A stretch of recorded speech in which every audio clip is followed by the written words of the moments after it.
ठीक। अब ये है 267 अनुच्छेद नंबर है 267 है।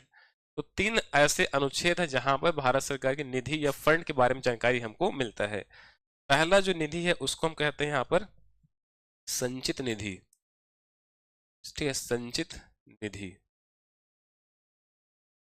ठीक है, संचित निधि है। इसके लिए वर्ड है समेकित निधि भी कहते हैं, कंसोलिडेटेड फंड कहते हैं। ठीक है, इसके लिए वर्ड है आता है, ध्यान रखना है आपको, कंसोलिडेटेड। कंसोलिडेटेड फंड कहते हैं। ठीक, कंसोलिडेटेड फंड। फिर आता है लोक लेखा निधि। लोक लेखा निधि। ठीक है, लोक लेखा निधि। निधि ठीक लिखा है, लिखा है निधि का स्पेलिंग ठीक है, मात्रा ठीक है। तो आइए पब्लिक अकाउंट फंड लिखना, पब्लिक अकाउंट फंड। ठीक है, इसका नाम है public account fund, FUND fund हो गया। फिर आते हैं नेक्स्ट, आता आकस्मिक निधि। ये पूछा गया था आपसे, आकस्मिक निधि। ठीक है, आकस्मिक निधि, इसमें आपके बुक में सुधार कर लेना, वहां पर 500 करोड़ लिखा होगा, उसको 30,000 करोड़ लिख लीजिएगा। ठीक है, तो कितने निधि हो गए, contingency fund, contingency, contingency fund. तो कितने निधि हो गए, 3 तरह के निधि हमको देखने को मिलता है। कौन कौन से, आर्टिकल नंबर याद रखना। टॉपिक हम इकोनॉमी में पढ़ रहे हैं, लेकिन ये टॉपिक आपके संविधान में पूछा यहाँ पर जाता है। ठीक है, अब आते हैं संचित निधि क्या है। तो हमने पढ़े राजकोष, पढ़े राजकोषीय नीति पढ़े हमने। तो इसको सरकार का राजकोष कहते हैं, किसको, संचित निधि को। ठीक, तो भारत सरकार का ध्यान रखना है यहाँ पर, पूर्ण नियंत्रण यहाँ पर है। ठीक है, तो ये पहला आपको ध्यान रखना है कि कौन से आर्टिकल 266(1) में है, नाम क्या है, संचित निधि। और इसको हम समेकित निधि भी कहते हैं, खाता भी इसे कहा जाता है। ठीक, अब हम बात करते हैं कि ये क्या है, भारत सरकार, सरकार का राजकोष, सरकार का राजकोष कहलाता है ये सरकार का खजाना कह सकते हैं आप, इसको कह सकते हैं। ठीक है, यानी भारत सरकार का जो भी व्यय होगा, जो भी प्राप्ति होगा, वो इसी में रहेगा। तो आय, पैसा अगर मिल रहा है सारे टैक्सेस से, नॉन टैक्सेस से मिल रहा है, तो कहाँ जमा होगा, संचित कोष में जमा होगा। सांसद सरकार को खर्च करना है, चाहे बजट के माध्यम से खर्च, यानी कोई भी केंद्र सरकार खर्च करता है, तो कौन से कोष से करेगा, आपके संचित निधि से, या संचित कोष से करेगा। ठीक, तो दूसरी बात याद रखना है, सरकार के आय, सरकार के आय व व्यय, व्यय का स्रोत है ये। ठीक है, सरकार, केंद्र सरकार को जो भी पैसा मिलता है, जो भी पैसा मिल रहा है केंद्र सरकार को, वो पैसा कहां पर जमा होगा, वो संचित निधि में जमा होगा। ध्यान रखना है, संचित कोष भी कहते हैं। तो आय भी, और सरकार कोई भी खर्च करता है, चाहे बजट के माध्यम से, योजना के माध्यम से, किसी बार खर्च कर रहा है सेंट्रल गवर्नमेंट, तो इसी कोष से पैसा यहाँ पर खर्च करेगा। तो इन तीनों में सबसे बड़ा कौन है, यही है। ठीक है, तो इन तीनों में, ठीक है, तो इन तीनों में, इन तीनों में सबसे बड़ा कोष है, सबसे बड़ा कोष जो है, ये निधि है, यही है। ठीक, 3 बात हो गए। अब आते हैं भाई, ये जो स्रोत हम बात करें कहां से पैसा आता है, तो सारे करों से पैसा आएगा। डायरेक्ट टैक्स है, इनडायरेक्ट टैक्स है, ट्रेजरी बिल्स हो सकता है, ध्यान रखना। तो सरकार के वो जो डिफरेंट एरिया से जो पैसा सरकार को मिलता है, वो सारा इसी में आता है। एग्जाम्पल बस समझ लिखना, जो है टैक्स, नॉन टैक्सेस हो गए, अर्थदंड हो गया, जुर्माना हो गया, सब इसी में पैसा यहाँ पर आएगा। किसी कानून आपने उल्लंघन किया, आपको पेनाल्टी लगा दिया गया, उस कानून का आपने उल्लंघन कर दिया, अब क्या है, जुर्माना लगाया गया, शुल्क लगाया जा रहा है, या फिर आपको पेनाल्टी लगाई जा रही है, तो वो भी हम क्या करेंगे, यहाँ पर शामिल करेंगे जो है। ठीक है, यूपीएससी फॉर्म भरेंगे, शुल्क है। CGPSC फॉर्म भरेंगे तो राज्य के संचित निधि में जाएगा, यूपीएससी भरेंगे कहाँ पर, केंद्र सरकार जाएगा जो है, तो वो सब पैसा कहाँ पर, यहीं पे आएगा। अब आते हैं पैसा कैसे निकालता है सरकार यहाँ से। तो पैसा निकालने के लिए, यहाँ से हमको जो है राशि निकालने के लिए, राशि निकालने के लिए सबसे पहले संसद में लाना पड़ता है विनियोग विधेयक। संसद में क्या लाएंगे, पहले तो यहां पर लाते हैं जी उसका नाम विनियोग विधेयक। पैसा खर्च करना किस मद पर है उसको लाना पड़ता है, उसको बोलते हैं विनियोग, विनियोग। विनियोग विधेयक लाएंगे, विधेयक लाएंगे, एप्रोप्रिएशन बिल कहते हैं, एप्रोप्रिएशन बिल लेके आएंगे, ठीक है। और इसको संसद में पास होने के बाद ही सरकार क्या करेगा, यहां से पैसा खर्च कर सकते हैं। जब भी निकालेगा, जब भी इस कोष से पैसा इस्तेमाल करेगा, सबसे पहले संसद में लाएंगे विनियोग विधेयक। और इसके संबंध में आर्टिकल कहां पर है, तो आर्टिकल नंबर 114 है 114 में। तो भारतीय संविधान का अनुच्छेद नंबर 114 बताता है कि विनियोग विधेयक क्या होगा, ठीक है। तो विनियोग विधेयक 114 में है, ठीक। राशि निकालने के लिए संसद में प्रस्तुत करना पड़ता है पहले विनियोग विधेयक, ठीक है। संसद में क्या लाएंगे, विनियोग विधेयक लेके आते हैं, एक तरह से बिल लेके आते हैं, उसमें किस मद पर हम पैसा खर्च कर रहे हैं संसद को भारत सरकार पहले बताता है, ठीक। जनरली सरकार क्या है, बहुमत होता है, पास हो ही जाता है, ठीक। और उसके माध्यम से पैसा वो निकाल के विभिन्न क्षेत्रों में पैसा खर्च करेगा।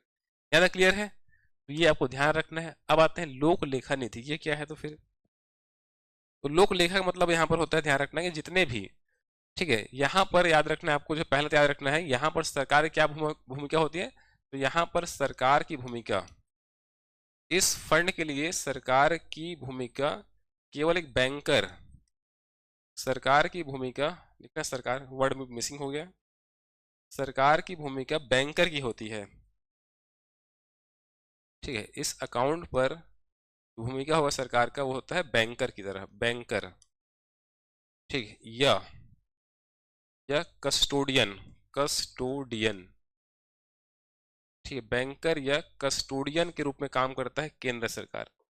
पैसा केंद्र सरकार के पास रहेगा, लेकिन कैसा पैसा, बैंक की तरह।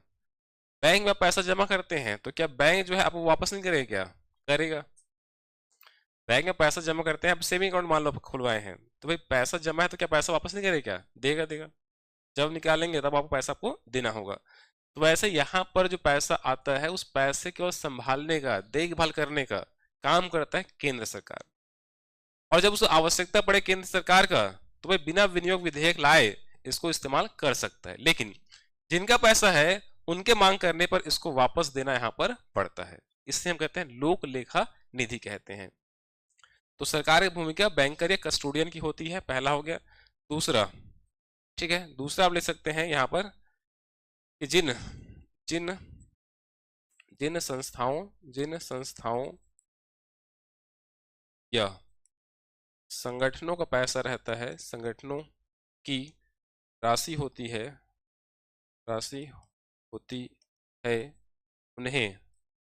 उन्हें उनके मांग करने पर, डिमांड करने पर, मांग करने पर वापस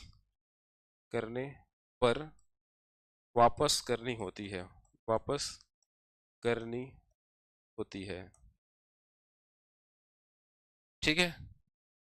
ये क्लियर है, वापस करनी होती है, ध्यान रखना। जैसे क्या होगा, तो भाई जैसे मैं बचत खाता है, लघु बचत खाता है, भविष्य कर्मचारी भविष्य निधि है, तो पेंशन जो मिलता है ना, फंड जो मिलता है, लाभ जमा करते हैं, जो गवर्नमेंट एक निर्धारित हर महीने आपको सैलरीज कटते जाता है, और बाद में जब आप रिटायर होते हैं क्या होता है, पैसा आपको मिलता है। तो लघु बचत खाता हो सकता है। हमारा जो सेल है, गेल है, जो महारत्नम पढ़े हैं, ठीक है ना, उनका पैसा हो गया, तो उनके लाभांश यहाँ पर जमा होगा। तो क्या क्या लिख सकते हैं, तो लघु बचत खाता हो गया। पैसा कहाँ से आता है यहाँ पर, तो लघु बचत खातों से पैसा आता है, खातों का पैसा यहाँ पर जमा होगा। दूसरा जो हमारा क्या है, PSUS है, पब्लिक सेक्टर अंडरटेकिंग्स है, सार्वजनिक लोक उपक्रम है, तो बैंकों का पैसा हो गया, ले लीजिए, ठीक है। जो हमारे महारत्ना कंपनीज है उनका लाभांश ले लीजिए, सेल है, गेल है, भेल है, तो उनको जो प्रॉफिट होता है कहाँ पर जमा होगा, यहीं पर जमा होगा, ठीक है। तो पब्लिक सेक्टर अंडरटेकिंग्स कह दीजिए, या महारत्ना कंपनी कह दीजिए, महारत्ना कंपनी कह सकते हैं। तो इनके जो लाभांश होगा, उनका जो डिविडेंड होगा, वो सब यहाँ पैसा यहाँ पर जमा होता है, ठीक। तो लघु बचत खाता हो गया। कर्मचारियों को भविष्य निधि, कर्मचारियों की भविष्य निधि, तो उनका पैसा भी यहाँ पर जमा रहता है। तो भाई ये जब मांग करेंगे, निकालेंगे, तो पैसा क्या होगा, यहाँ पर देना यहाँ पर पड़ता है। लेकिन भारत सरकार चाहे तो बिना उनको बताए क्या कर सकता है, इस्तेमाल कर सकता है, लेकिन जब मांग करे तब क्या आपको देना पड़ेगा। ठीक है। हाँ, तो जो भी हमारे जो कंपनी लाभ कह सकते हैं, जो भी हमारे महारत्ना कंपनी है, उनमें जो प्रॉफिट होता है कहाँ पर जाएगा, इसी पैसे में होगा। ठीक है। भविष्य निधि हो गया, लघु बचत खाता हो कहाँ पर, भारत सरकार के अंडर में रहेगा। ठीक। तो ये आपको ध्यान रखना, यहाँ पर सरकारी भूमिका बैंकर की या कस्टोडियन की यहाँ पर संरक्षक की भूमिका यहाँ पर होती है। क्लियर हो गया यहाँ पर, तो याद रखना है। अच्छा, आप लोग पैसा बचाते हैं तो कहाँ जमा रखते हैं, किनको देते हैं, लड़के लोग कहाँ रखते हैं, लड़के लोग सेविंग में रखते हो, कहाँ रखते हो, अच्छा बचत खाता में रखते हो, और लड़की लोग कहाँ रखते हो, अरे हंस रहे हो तुम लोग, जो है नहीं रखते हो क्या। अच्छा, घर पे अगर दीदी उदी है तो क्या करते हैं लोग, जो है मोबाइल के पीछे रखते हैं। अच्छा, ठीक है। और विवाहित महिलाओं की बात करें तो कुछ बचत मान लो किसी सोर्स से हो रही होगी या कुछ कमा रहे होंगे तो कहाँ रखेंगे जनरली, हाँ घर के अलमारी में रखते हैं। अच्छा, शेयर मार्केट में लगाते हैं, तो वो एडवांस हो गए, महिला एडवांस हो गई तब तो। कुछ लगा सकते हैं, इसमें कोई डाउट नहीं है, लगा भी सकते हैं, बैंक में रख सकते हैं, जनरली माँ के पास रखती हैं। ठीक है। तो भाई ये वाला जो खाता है ना, ये माँ वाले खाता है। तो बेटी अगर शादीशुदा है तो कुछ जिस भी सोर्स से पैसा अगर उसको मिल रहा होगा, कमाती होगी या जो भी है उनका बचत हो जाता होगा या रखती होगी, देन क्या है, माँ के पास रखेगी। लेकिन माँ जो उस राशि को बिना बेटी को बताए जा इस्तेमाल कर सकती है, लेकिन बेटी मांगेगी तो वापस को देना पड़ेगा, ये वही खाता ही है। ठीक है। आ जाओ, वापस आ जाओ। अब भाई आकस्मिक निधि में आ जाओ। इसके और कुछ सेंस मत लगा लीजिएगा, ध्यान रखना, किसी का वो नहीं करना है यहाँ पे। चलो अब आते हैं, आकस्मिक निधि क्या है, इसको बोलते हैं कंटिजेंसी फंड कहते हैं। इसका प्रावधान आप सामने देख रहे हैं, किसके अंडर में रहेगा, तो यह है राष्ट्रपति, इसका संरक्षक होता है राष्ट्रपति। ठीक, इसका संरक्षक होता है प्रेसिडेंट।